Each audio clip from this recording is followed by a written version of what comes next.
Hello friends, SPM blogs में आप सबका स्वागत है।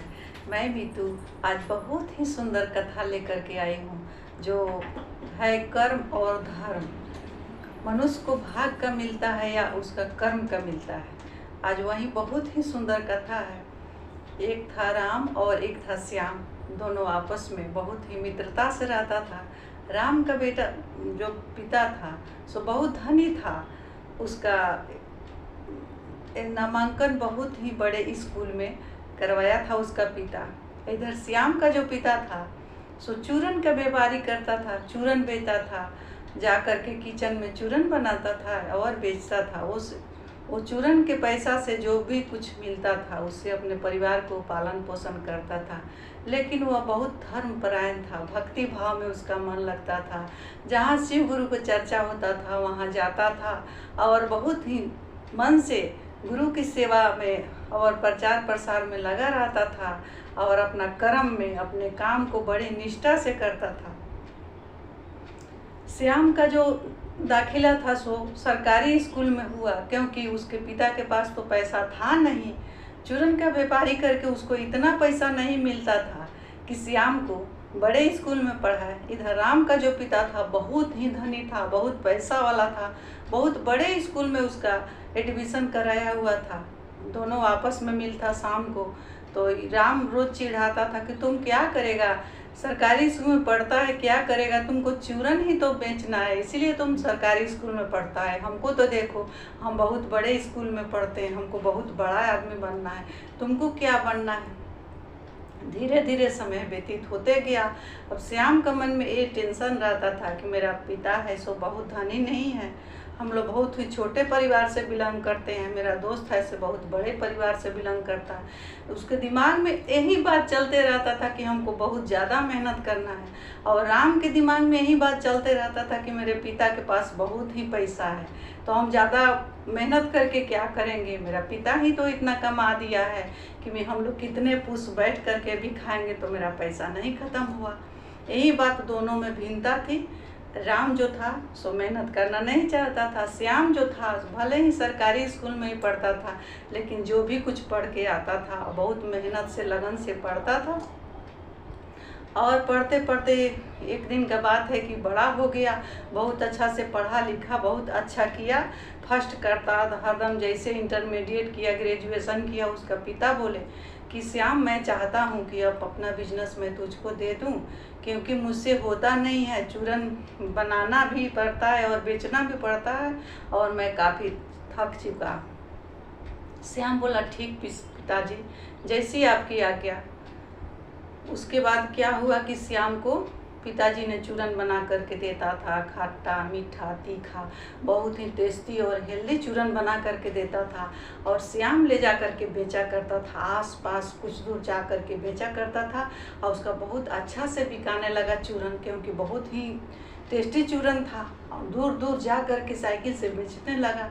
बेचने के बाद क्रम में क्या हुआ, इतना पैसा आने लगा श्याम के घर में कि फिर एक बाइक खरीद लिया। उसका पिता बोला कि तुम साइकिल से कहाँ कहाँ जाओगे, मैं एक बाइक खरीद देता हूँ, इसलिए तुम अपना बिजनेस को बढ़ाओ। दूर दूर तक जा कर के श्याम बाइक से चूरन को बेचने लगा।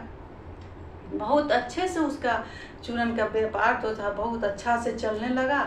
एक दिन उसका पिता बोला कि तुम क्या करो कि एक ऑफिस बनवा लो। और श्याम जो था सो बहुत आज्ञाकारी था, बिना पिता के एक कदम भी कहीं नहीं जाता था, जो पिता कहता था वहीं करता था। क्या किया कि एक ऑफिस बन गया श्याम का, उस ऑफिस में बैठने लगा। अब उसके पास काफ़ी नौकर चाकर बहुत सारा हो गए और उसका जो व्यापार था से दिन दूना रात चौगुना बढ़ते गया। अब श्याम के पास गाड़ी घोड़ा बंगला कुछ का भी कमी नहीं था। इधर राम जो था सो अपने पापे जो उसका पिता था उसका पैसा पर खूब ऐश किया। ऐश करते करते पैसा पर ऐश करने से कितना दिन तक वो पैसा चलेगा, जब तक हम लोग कर्म नहीं करेंगे तो पैसा कितना दिन तक चलेगा। पैसा ख़त्म हो गया, पिता का पैसा ख़त्म हो गया। उसके बाद में गलत संगति कर लिया और शराब मदिरा खाना पीना शुरू कर दिया, उसका पैसा तो ख़त्म हो गया। एक दिन उसका पिता ने उसको घर से निकाल दिया, बोला कि तुम जाओ, ऐसे पुत्र का भी ज़रूरी नहीं है कि तुम एक पैसा तो कमाते नहीं हो, जो भी पैसा है उसका भी तुम पूरा का पूरा बर्बाद कर दिया। तुम घर से निकल जाओ। राम घर से निकला और घर से निकल करके सोचने लगा कि मैं कहाँ जाऊँ कहाँ जाऊँ।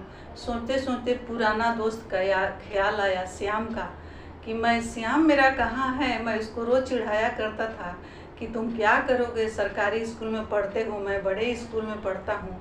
बड़े स्कूल में पढ़ते पढ़ते मैं कहाँ पहुँच गया, मेरा श्याम कहाँ गया।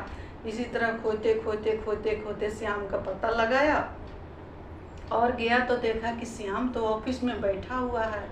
उसके पास एसी चल रहा है, गाड़ी घोड़ा बंगला, पूरे नौकर चाकर उसका सब लगा हुआ है। उसका बिजनेस काफ़ी फैल चुका था। राम ने गया अपने दोस्त के देखा और दोस्त को क्षमा मांगा कि हे दोस्त, हमको क्षमा करो और मेरे लिए कुछ काम दो, मैं कुछ काम करना चाहता हूँ। श्याम बोला कि नहीं दोस्त, ऐसा कुछ बात नहीं है, हम तुमको काम देंगे। अपने ऑफिस में रख लिया राम को और वहीं पर काम करवाने लगा श्याम, और बहुत खुशी हंसी से उसका ज़िंदगी गुजरने लगा। उसका पिता भी बहुत खुश था, उसका बिजनेस बहुत चलने लगा। अब श्याम का बिजनेस देश में विदेश में भी फैलने लगा और बहुत खुशी से रहने लगा। और राम उसके यहाँ जा कर के उसी के यहाँ चाकरी करने लगा था। दोस्तों, यही है समय का फेरा। कभी किसी को छोटा नहीं समझना चाहिए और भाग के भरोसे भी नहीं बैठना चाहिए कि मेरे भाग में होगा तो अपने आप मिल जाएगा। ऐसा कुछ बात नहीं है। जब तक हम लोग कर्म नहीं करेंगे तब तक कुछ भी मिलने वाला नहीं है। इसलिए बहुत लगन मेहनत से खुश रहते हुए, प्रसन्न रहते हुए अपने जो भी काम करें उसको कभी छोटा नहीं समझे। उसमें बहुत तरक्की मिलता है तब भी कि जब आदमी खुश रहता अंदर से। खुशी से कुछ भी काम को छोटा न समझते हुए अपना कर्म करना चाहिए श्याम की तरह, और अपने ज़िंदगी को शिखर तक, ऊंचाइयों तक पहुंचाना चाहिए। बड़े सपने देखने के लिए बहुत सारा मेहनत करनी पड़ती है। इसीलिए मैं इस कथा को यहाँ पर विराम दे रही हूँ। ये मेरी जो कथा अच्छा लगा होगा तो इस मेरे वीडियो को लाइक करिएगा, शेयर करिएगा, सब्सक्राइब करिएगा और कमेंट बॉक्स में हर हर महादेव, घर घर महादेव जरूर लिखिएगा। मिलती हूँ अगले वीडियो में, तब तक के लिए इतना ही। जय हिंद।